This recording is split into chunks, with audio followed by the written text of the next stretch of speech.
시청자 여러분, 안녕하십니까? 3월 26일 미국 주요 뉴스를 전해드리겠습니다. 트럼프 대통령이 과학기술 분야 자문기구인 대통령 과학기술자문위원회 피캐스트 새 위원진을 발표했습니다.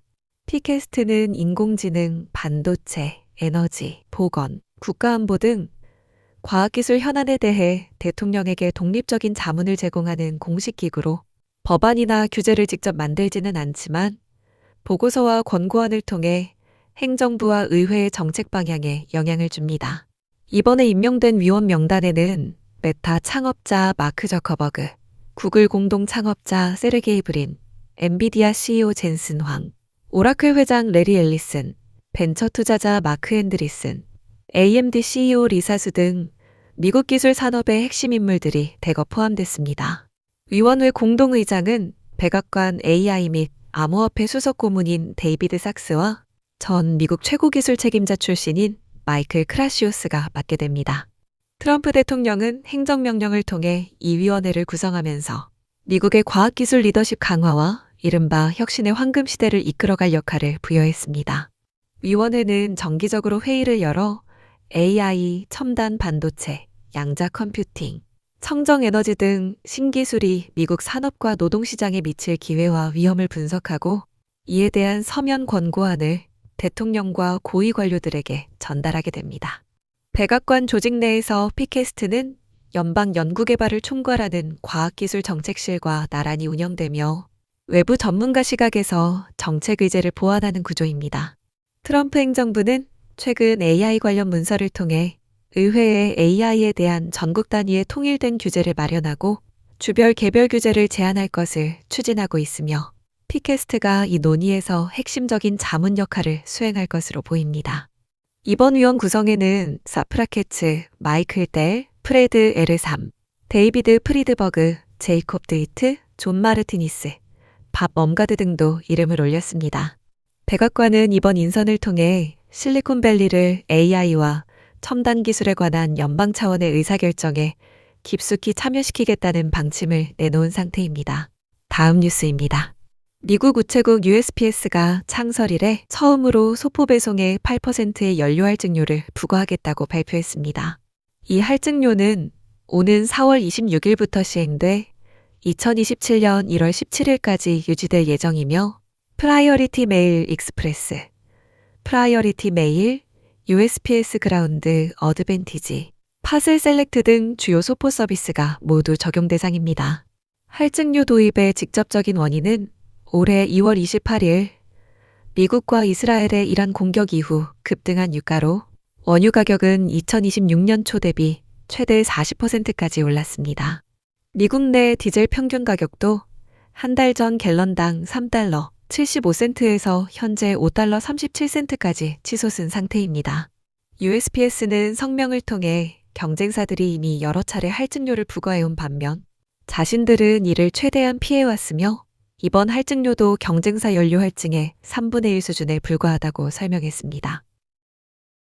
민주당 측에서는 즉각 반발이 나왔는데 일리노이 주지사 제이비 프리츠커는 SNS의 식료품, 기름값, 이제는 우편물까지 트럼프가 비싸게 만들지 않은 게 뭐가 있느냐며 이를 트럼프 우편세라고 비판했습니다.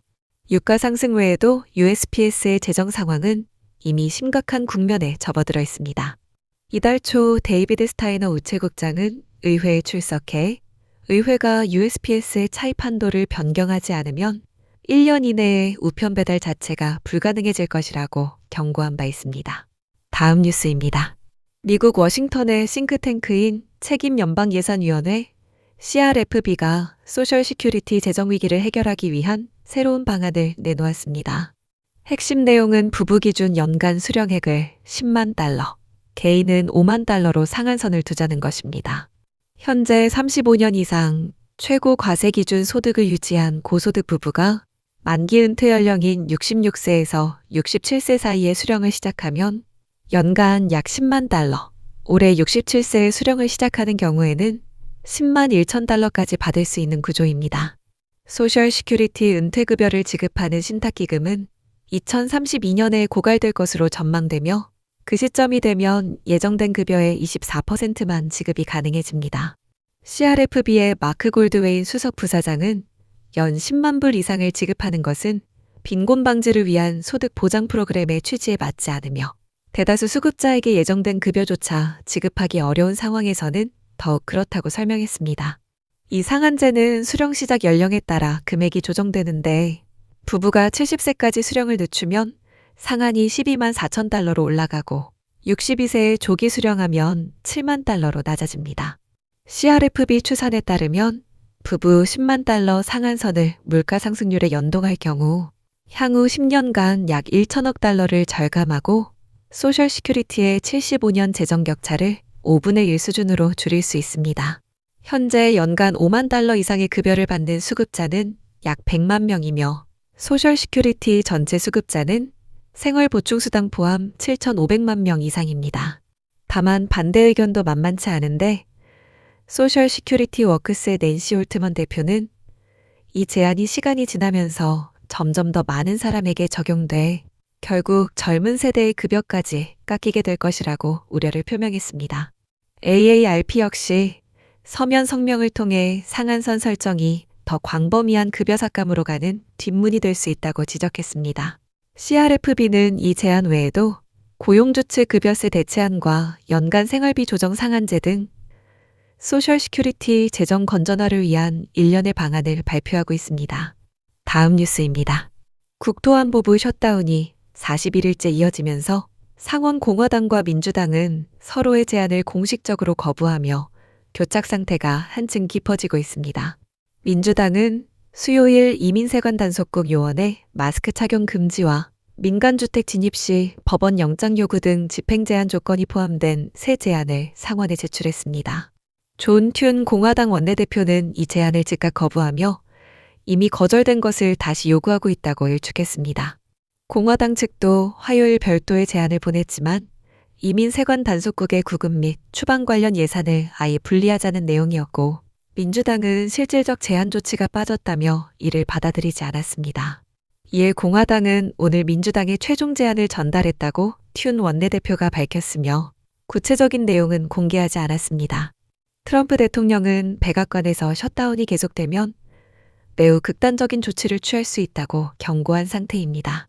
교통안전청 대행청장 하응우엔 맥닐은 하원 청문회에 출석해 공항 보안검색 대기 시간이 역대 최장을 기록하고 있으며 일부 공항에서는 요원 결근율이 셧다운 전 4%에서 40%까지 치솟았다고 증언했습니다. 셧다운 시작 이후 480명 이상의 TSA 요원이 이미 퇴직한 상황이고 신규 요원 훈련에는 4개월에서 6개월이 걸려 올여름 미국이 개최하는 2026 월드컵 시즌 전 인력 보충이 사실상 어렵다는 게 맥닐 대행 청장의 설명입니다. 연방재난관리청 대변인 빅토리아 바턴도 같은 청문회에서 재난구호기금이 36억 달러까지 줄었으며 추가 재난 발생 시 자금이 급속히 소진될 것이라고 의원들에게 보고했습니다. 항공업계에서도 에어버스, 항공조종사협회, 항공교통관제사 노조 등 50여 개 기관과 단체가 공동 성명을 내고 의회의 즉각적인 셧다운 종료를 촉구했습니다. 상원은 이번 주 금요일까지 합의를 도출하지 못하면 예정된 2주간의 휴회에 들어가게 되며 튠 원내대표는 셧다운이 해결되지 않을 경우 휴회 연기 가능성도 배제하지 않고 있습니다. 다음 뉴스입니다. 트럼프 대통령이 이란 전쟁으로 연기됐던 중국 방문 일정을 5월 14일과 15일로 확정하고 트루스 소셜을 통해 이를 공개했습니다. 당초 3월 말로 예정됐던 이번 방중은 지난 2월 28일 이란에 대한 미국 이스라엘 합동 군사작전이 개시되면서 미뤄진 것입니다.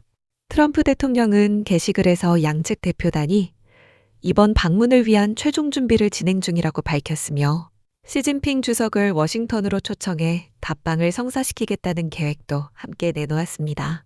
이번 방중이 성사되면 2017년 이후 8년 만에 미국 대통령의 중국 방문이 이뤄지는 것이며 지난 10월 한국에서 열린 정상회담 이후 처음으로 두 정상이 대면하게 됩니다.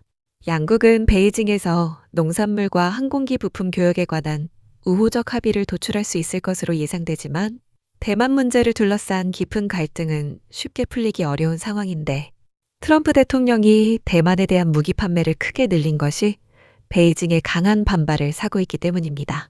이란 전쟁 역시 양국 간 긴장 요인으로 작용하고 있습니다.